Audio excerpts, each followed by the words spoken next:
शेतकरी मित्रांनो, आता आपल्याकडे पाऊस पडून गेलेला आहे, पण हे जे आपण वापर करतो हे सबमीने इथं जमीन थोडी कडक असते, त्या जागेपासून थोडा अंतरावर. आता हा कापूस आहे बघा, नाही उपाडून आपण उपाडण्याचा प्रयत्न करू एका हातानं. आणि याच्या अगोदर काही प्रक्रिया म्हणजे काही झालेलं आहे का बघू शकताय तुम्ही ना, त्याला हात पण लावला नाही आपण. आता बघा एका हातानं उपाडण्याचा प्रयत्न करतो,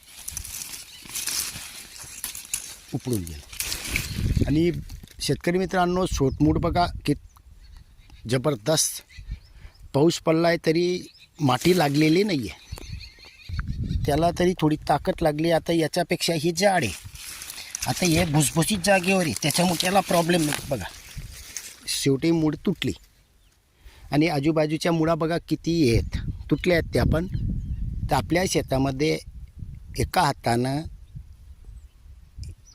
तुटून जाणारी म्हणजे उपडून जाणारी काडी असते, आणि विशेष म्हणजे त्याला मातीसुद्धा लागत नाही.